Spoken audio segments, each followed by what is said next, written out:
Alright, so today I want to work with my Super Dwarf Reticulated python. And let me tell you, when you're thinking about Super Dwarf, you may be thinking about a pretty small snake, but in this case, my Super Dwarf weighs about 40 pounds, still a respectable size for a snake.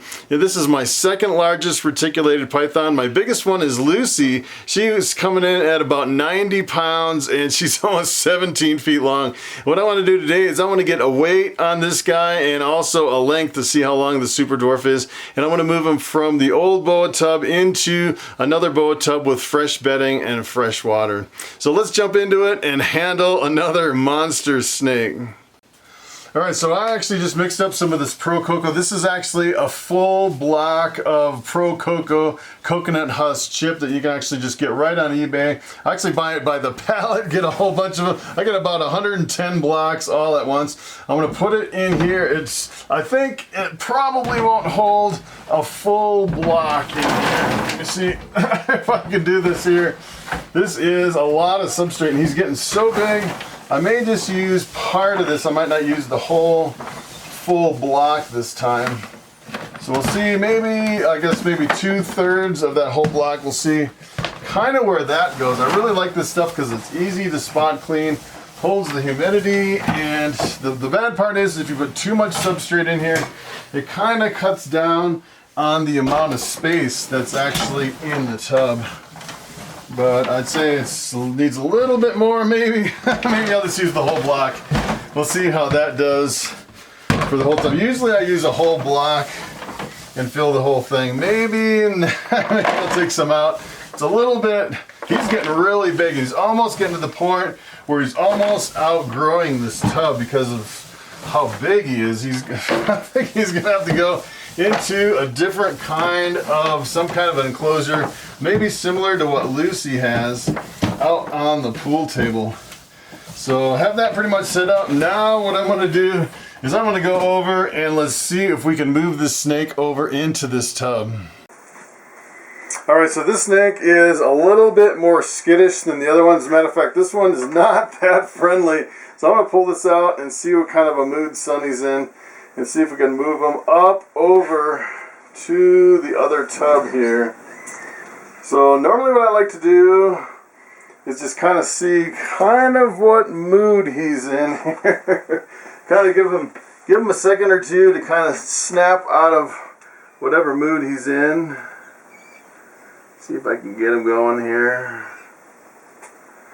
I need to get him into a handling mode. Alright, Sonny. Come on, buddy.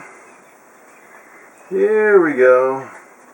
I really don't like to rush them too much. I just don't like to jump in and grab them and run with them because sometimes they can get a little bit defensive. So I give them a little bit of time just to get used to me handling them. See if I can get them kind of in more of a handling mode here. Let's see. I really don't want them in this corner here. Alright, buddy, looks like he's doing pretty good. Yeah. There we go. Alright. So I actually teared my balance. I actually stood on it here, and I teared it. So all I have to do is pick up the snake, and then step back on the balance, and I should be able to get a pretty accurate weight. Let's see if I can kind of come behind him here a little bit. I think he's doing a little bit. Usually he gets kind of goes back and forth between like a defensive into like a flight mode, which I don't really like. It's not really used to being held that much. That's where I like to go really slow with this guy. See if we can get him untwisted here a little bit. And he is a really big snake.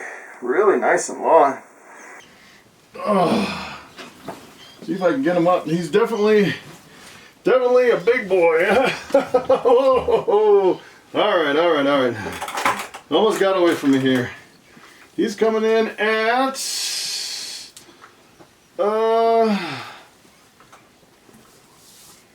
let's see, about 40 pounds, 40.1. Alright. It's a little skittish there. Whew. That wasn't too bad. Alright. Wow. All right, so from here what I'm going to do is I'm going to try to get an accurate measurement on that snake. And essentially what I do is I take a 12-inch ruler as a reference and I put it in the tub. And then while that is in there with the snake, I'll take a picture with my phone. And then I can bring it into some software and we can get an accurate measurement. The hard part is going to be doing this without this guy actually getting out and starting to run out of the tub. So we'll see how well this goes. Hopefully he'll stay in the tub. All right, so I have everything ready here. I have my stick and my phone and everything. And we'll see if this guy will actually stay in the tub while I take a measurement. The hard thing is I'm gonna have to open this all the way to actually be able to see the whole snake. I do not want him to come out. That is the big thing. All right, here we go. We want to go right over the top. It's kind of behind the little lip there, just a little bit. We'll see if I can get a better picture. Here we go. That's a little bit better. All right. Then what I'm going to do is I'm going to put his water bowl back in here. I don't like his tongue wagging like that. If you can see his tongue, that is not a good sign. He is not very happy. He does not like to be handled very much. Not a real friendly snake, I would say. He tolerates me, but that's about it. But he's a pretty awesome snake. He just wasn't handled very much when he was young. He was super aggressive when I got him as a hatchling. Pretty much not in the correct enclosure and was not handled at all. And still hasn't really snapped out of it. But he's an awesome snake. All right, so I brought that picture over here to the website serpwidgets.com, the snake measure. It's a pretty awesome website. You can usually get a pretty accurate measurement on your snakes. As a matter of fact, the very first picture that I took on my phone on camera, I really didn't like that picture because I wasn't really top dead center. So I went back and took another picture, and I think this one is pretty close to being right over the top of the snake. Some of it's a little hidden a little bit, but I think that should be okay. So the first thing you do is you import the picture over here, and then you're on ruler, and then you have to measure the ruler first. And what I'm gonna do is I'm just gonna zoom in so I can get a little bit more accurate measurement on this ruler. So what I'm gonna do is I'm gonna put one little mark right here on the ruler and then put another one right here. And what that does is it actually gives us an accurate measurement for the length of the ruler. And this is actually gonna be, I'm gonna set it to 1 foot long. That'll give us a reference for the rest of the measurements of the snake. So then pretty much what we do from here is we just start at the very beginning of the snake and we just start drawing a line right down the back of the snake. And it's kind of interesting. If you're wondering how old this snake is actually 4 years old, so I don't think it'll get a whole lot bigger being a super dwarf retic. Well, we'll see how long this is. Right down the center of the snake here. Let's see if I can move over a little bit more. You can kind of go around this corner here. It's kind of deceiving on this. It's almost like you have to go right in the middle of the snake, not necessarily right on the top, because I think if you went on the top and went around kind of the outside of the snake, I think you get a little bit longer of a measurement. So what I'm gonna do is, this is just kind of a rough measurement just to see how long it is. This is probably a little more accurate than putting a string on the snake and kind of just running a string right down the length of the snake. But if I can just keep right in the middle all the way to the tip of the tail, it'll be interesting to see how big this snake is. I know it's you know, retics are usually really long and skinny, so sometimes the lengths will actually surprise you. So let's take a look at this, what it is over here.